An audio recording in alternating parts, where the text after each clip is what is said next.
rally that's closest to them, no matter what. It's like a, Grateful Dead concert. They're going to be there. But not all of these people qualify in that, like, every person who was an early adopter of President Trump doesn't have the days off from work or what have you to be at every rally. So there has to be something of a phenomenon going on here. And I see nothing about it on CNN or MSNBC. And the reason I'm pointing it out is because I truly believe that concept of the congressional districts and the phone calls, it works everywhere. We had the same thing going on in school board. When I was on school board in Ladue, if we had 10 calls on an issue come into the administrative office, or if we had a total of 10 emails come to the 7 board members, that was a special meeting for us because the district had about 19,000 voters in it. More people, but the actual voters who voted twice a year, things like that, 19,000. We knew those numbers. So we know that Houston, that's a huge city. It's a huge market and for radio, media, et cetera, et cetera. But Cassie, 100,000 people. I mean, that's unheard of. Not nothing. Mm-hmm. Oh, yeah. Well, I was saying that anybody, and you know this, anybody who's maybe put together an event before, whether it's sometimes it's just a birthday party, and you think, okay, I'm gonna send an invite, 50 of my friends, and hope half of them show up. And the president just sends out an email. I'm going to be in this city. You get tens of thousands of RSVPs. And to the point about the phone calls are important. And I think the big difference for members of Congress on an issue, they're hearing a lot from their constituents. But back in the city, if someone called you up and said, press 9 to get to your member of Congress. What we're talking about are people who are getting in their cars, some cases driving hours, if not across part of this, to show their support for the president, for the good news, for the agenda. And these are the biggest entertainment in town for maybe the year. That speaks to the movement and to the enthusiasm. And you're right, most of the TV stations have stopped covering them. There's just too many of them. I think really even Fox doesn't cover all of them, but to me that says because he's doing so many of them. They would never have regularly scheduled programming if they covered all of them. So in some cases, I get it from the bottom line standpoint, but on the other hand, they are ignoring this movement, this Trump effect, this idea that everyday Americans feel like their voice matters, which is a change, right? The president said, I'm speaking for all of you who feel that you've been ignored, who feel that your voice won't make a difference. And now every time he comes back to the country, and we've stayed 3-4 times a week, he's saying, remember when I told you your voice mattered? I meant that. And that's another promise made and a promise kept. You matter. Get out and vote. And I think that's the rallying cry. And that means something to so many of us who, you and I talk about this all the time, being from Missouri, there's too many politicians who just consider our part of the country flyover country. And that's not flyover country to the president. It's not flyover country to Republicans in Congress. Those are our constituents. Those are everyday Americans. We want to make sure they know that they count and they matter. And the president does a great job of that.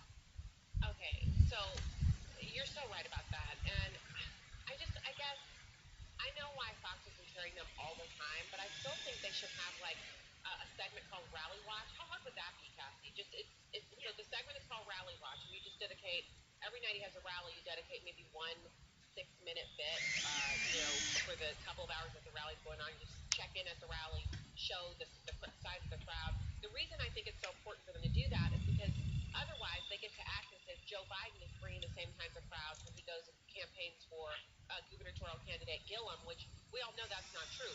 Not only is Joe Biden not pulling the crowds, but when the cameras pan over to Gillum, he's always saying things like our collective here in Florida, which a place that's jammed to the rafters with rich people is hardly a collective. I don't even know where they got this guy from. But he's not doing well as far as drawing crowds. Where the president is, the enthusiasm is definitely on the right. I wanted to get your temperature on this caravan and whether or not, because there's all these, like, it's gotten almost conspiracy theory-ish. Cassie, I'm hearing people saying, well, the Republicans are paying these people to come up in this caravan because this energizes their base on immigration on the wall. I'm hearing people say Democrats paid these people to come up. They want them to attack the southern border because then people who like illegal immigration will turn out and vote. I tend to think it's not that at all. It's a bunch of people who see an opportunity. The Democrats are really stonewalling the president on sealing the border. But what do you think? Yeah, I'm more closely aligned with you on this. I think it's a couple of things. One, things are so horrific democratic and they're socialist countries, but they're looking over into America and they're saying things are going pretty great up there. I hear they have more jobs and they have people to fill them. I think the vast majority see the 1 million countries. They say, I'm going to go up and I'm going to try and go after that job up in the United States. And the couple that with they've got these Democrats up there who are stopping anything happening on immigration reform, and so it's really easy to get into their country right now. So I think that's really kind of what's motivating them, is that they see these lax laws, as the president calls them, pathetic laws, because you can't get any traction so long as you have to work with Democrats on this, Democrats who want open borders, to be clear.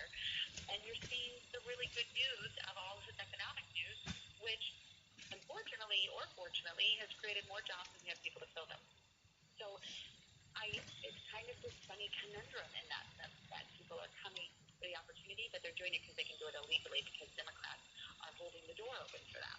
And so that's why the president is saying, I'm happy for you to come here, but you've got to come here legally. We've got to be a country of laws. We have to first fight for American citizens and for those who have come here legally. I think that is a completely logical bar to start the conversation. It's incredible that it's now become the mainstream on the left to think that that is aggressive, that that is not fair. And they continue to put the illegal immigrants ahead of legal American citizens. So I think that's where you have to start. But on the other hand, we've also got to continue to vote and elect people who will keep the good news going. Let this be a good problem to have, that we've got more jobs and we have people to fill them. Then let's figure out through the legal immigration process how we can get more people to help fill these jobs, if need be, recent seasonal workers, all of that. But we can't have any of that conversation so long as we've got the left threatening to tear down laws and open the borders to everyone. It's really incredible. It is. I'm still, I'm not supposed to be able to be surprised. I've been doing this, political type stuff for long enough. I'm supposed to be hardened and inured to it, but I'm not. In fact, I still find myself really being just stunned, like into speechlessness about some of the things that people are saying, namely that we should feel compassion for these people and we have to do something for them. 5,000 people? We're not talking about small numbers here. Imagine what happens if 5,000 people are allowed to march on our border and enter. We have the most powerful military in the entire known universe. And we're just going to sit by and let people just storm the border and come in. We don't even have the facilities on the border to handle a swell of that size. The Mexican police have been overwhelmed, which kind of points to them not having any police. Like they have no police, they have no military. What happens? What happens if we do send the military down there? We have to send them into Mexico. We can't send them to the border. By the time 5,000 people reach the border, it's too late. What do you think is going to happen with the actual military deployment?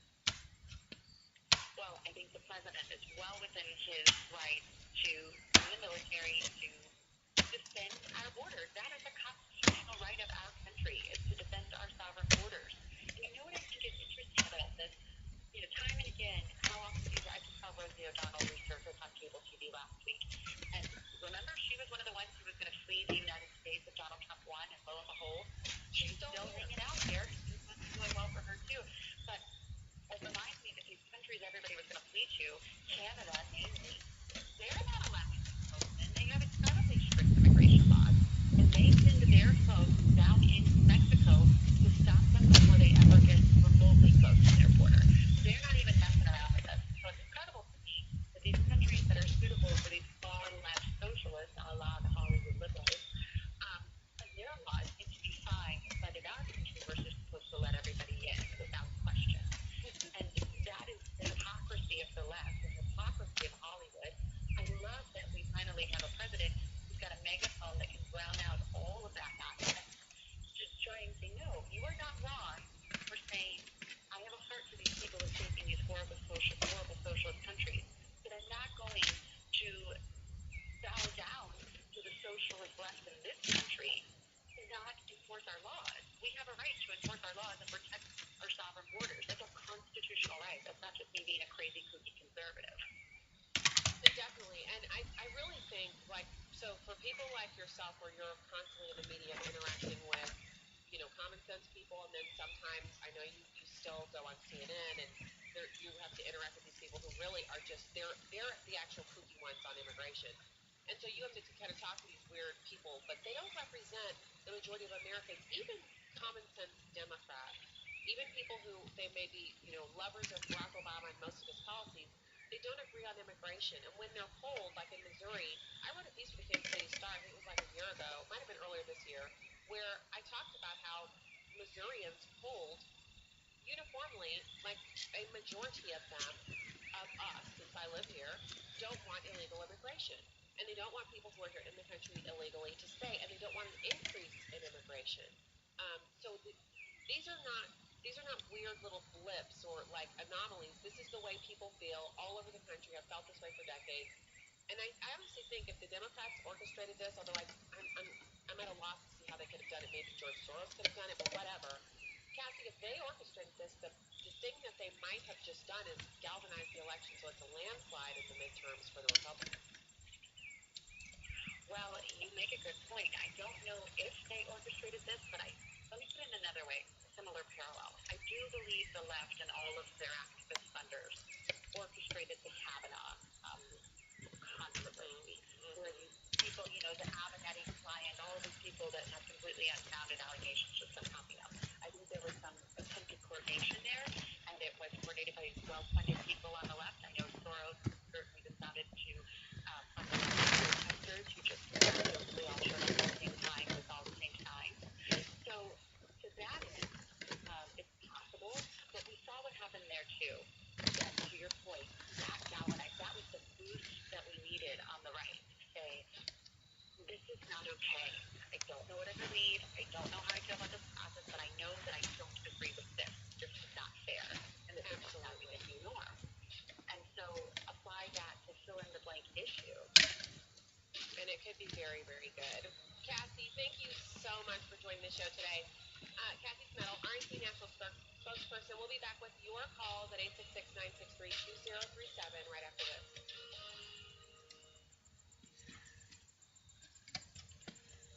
Here's Dr. Ben Witherington from the American Family Studios documentary, The God Who Speaks.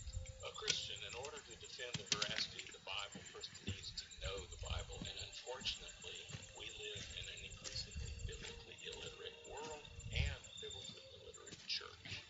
To me, this is often discouraging. Our culture is already increasingly turned off by Christianity and Christians. So you don't need to encourage them any further in that direction. So you need to find a way to be persuasive about the truth of the gospel in this particular time, in this particular culture, with your immediate audience. A good font of knowledge of the Bible is critical, but some wisdom about who you're addressing and how to best address them in a persuasive way is key. Visit thegodwhospeaks.org. Jesus told us we would have trouble in this life, and we know it's coming. In fact, for many of us, it's already here. It's good to know that you're standing with us for religious liberty and biblical values. Call 877-616-2396. That's 877-616-2396. Or give online at afr.net. Thank you again for supporting American Family Radio during our Share-a-thon, and may God bless you. This is Abraham Hamilton III of the Hamilton Corner. On October 23rd, join me for a midterm election radio town hall special. My guests will include Congressman Jim Jordan of Ohio, Dave Rapp of Virginia, and Senate candidate Josh Hawley of Missouri. This broadcast will stream live on Facebook, YouTube, and on afaaction.net. I hope you'll tune in October 23rd at 5 p.m. Central for this midterm election radio town hall special brought to you by AFA Action. The following is not an actor, but a real-life story from Trinity Debt Management. My story begins with debt, a lot of debt, credit card debt, and I heard a commercial for Trinity. I gave them a call. If you're in debt and you need help, call Trinity at 1-800-788-1813. When I first called, I was a little embarrassed and kind of ashamed, and I looked at the numbers, and I saw how quickly that astronomical debt that was in my life would go away. Trinity will consolidate your accounts to one easy-to-manage monthly payment, reduce your interest, and possibly improve your credit score. You'll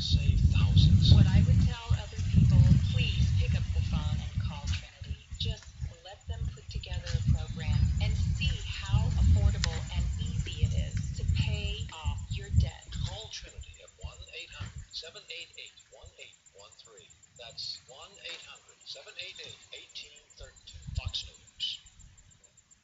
This is Stacy on the Right with Stacy Washington. RNA18.com. To find out more, go to TonyPerkins.com. But look, Russ, this is, let me tie it back to what I said at the beginning, and I'm going to let you move on. And I've got to get packed because I'm getting ready to hit the road. But this election is critical, as it is every election. But we've seen some developments, both, I shouldn't say just developments, major developments in our domestic policy and our foreign policy. I can assure you that if Hillary Clinton were President of the United States, evangelicals would not be traveling the world having meetings with leaders like the President of Egypt, the King of Jordan, the Crown Prince of the UAE, and other places that we've been if Hillary Clinton were president, because there just wouldn't be an interest. This is opening doors to have conversations about religious freedom, about the persecution of religious minorities, and it's important that we understand and connect all of these dots. And so I want to encourage people to make sure you're informed, you're engaged, and you're voting. And that's a part of what Sunday night will be at the event is pulling all of this together. So invite your friends to participate. If your church is not involved, try to get them involved. They can carry this. It'll be live, simulcasted. If not, sign up and have a home group to watch this and be a part of it. A very important election. Finally finished the prep for the first pour. Got the goodies. Put plastic over it. I got some, let's see, some double rebars. Maybe 4 or 5 inches. Let's see, in between them, kind of going vertical. Got some old cardboard for form, and 2x4. Some clay/mud to back it. Some 2x4s. Let's see. So this was a lot of shovel work. Big pile right there. Kind of spread it out over here. Bring it up to grade. It was going down pretty far. Yeah, so this is maybe like, this pad will be maybe 3-4 inches thick. So that's about, this box is 2 foot, so it's like 2 foot from the grade down to some portion of bedrock. It's kind of sitting on bedrock. So, got the drain for the French drain, and then here will be the house drain, the gray water drain, and that's just kind of this street wire or whatever is this loose fit in there, but that's basically how it'll go. Shove some of those 2-footers through the tubing, come out there, and then angle up onto this, and then this top portion extends up. There'll be another street elbow for clean out if I ever need it, but basically extending this up into the rafters. Right over here is the kitchen. So it'll be the kitchen water, the sink waters and bathtub waters draining out through there. Got this guy, floor drain. And this is kind of a floor drain. I guess this is a backup floor drain.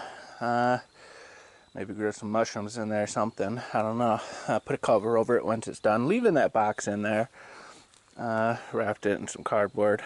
Just in case if I ever need to do something, it's not too tight of a fit around there. I have a little 1/4 inch leeway around the concretes. Yeah, it caved in. I set the box, kind of, it's set in there pretty good with some concrete, but on this outside. But, we just got 2.5 inches of rain last night, maybe. Before that, another 2 inches of rain this other day. Then normal rains out other than that. Which is really good for compacting this stuff. All those heavy rains. but it keeps caving in the sides, so I'm going to clean that out. It's Tuesday today. The concrete will be here Friday. So I'll be doing this pour Friday. Yeah, so the little drains should stick up maybe like a 1/4 inch or so. Pretty much the drain is actually, right here. Let's see what we got. And then I taped some cardboard on it. This cardboard is maybe like a, flush with the concrete finish grade / 1/4 inch higher. So when I'm screeding it, the screed will just kind of squish this down and work its way over. And then once I got everything screeded out, take this off and shovel this out. So it'll be like here's center. So this first pour, 32 by 16. There'll be a center beam going down the house. So, there'll be a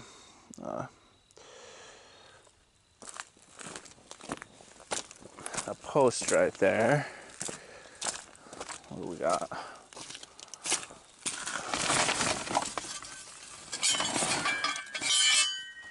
So, one of these at the end. And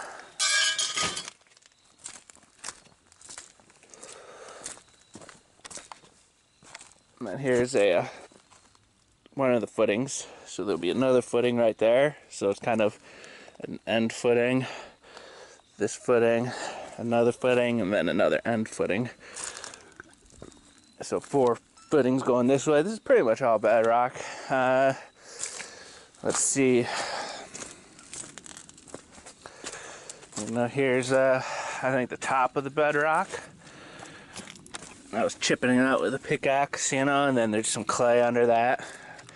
Yeah, this is one of the coolest things right here. Just looking at this, it's really hard to pick it up, but you see the striations, of the bedrock, So you got some rock, and then some clay, and then some rock, and then some clay, and then some rock, and then some clay. That's kind of what's going on over here. Got some bedrock, another clay, and bedrock. Standing on some more bedrock, layer of clay, and then here's another layer of bedrock that this foot's on. So, it's built up maybe a foot or so over that bedrock, So, I don't really think settling will be an issue, but these things will help, hold it, it won't want to, crack and go down, along this. So rebar's kind of pretty much underneath where the cinder block is. So this pad is not actually, 32 by 24. It would be different, I want to say this is 23'11", this pad. Actual width, but then the cinder blocks is more like 23'6" or something, so there'll be some, this rebar's roughly 5 inches in, but pretty much more or less, under where the cinder blocks will be, kind of supporting that cinder block weight. So yeah, this drain will be kind of in between 2 footings for 2 posts, one post there, those metal brackets, and then another metal bracket over this footing.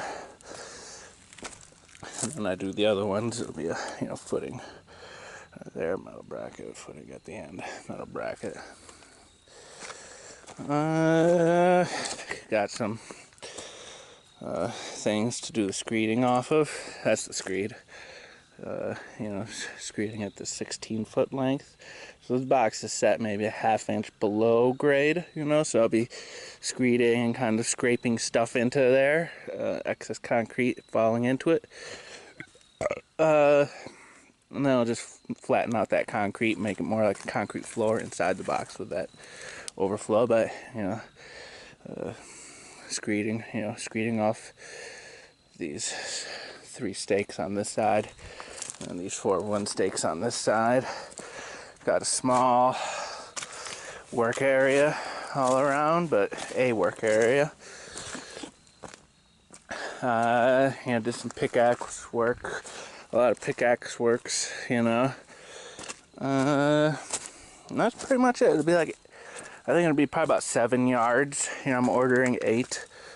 I'd rather have a lot of extra and just, you know, scraping it around on the sides. Something and something. So, you know, it's squared up really good. Surprisingly well. You know, my diagonal, so, you know, generally square. You know, I was going, since this is 24 foot, doing, you know, 20 foot. Got a mark right there's like a 20-foot mark. So over here I got a 15-foot mark.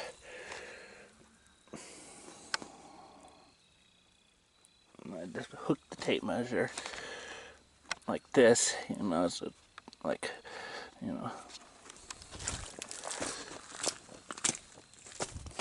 Let's see what we got. Well, and this one was bowing in too, you know. So the thing is, you know, so I mean, I hooked the tape measure on there, it sits pretty good.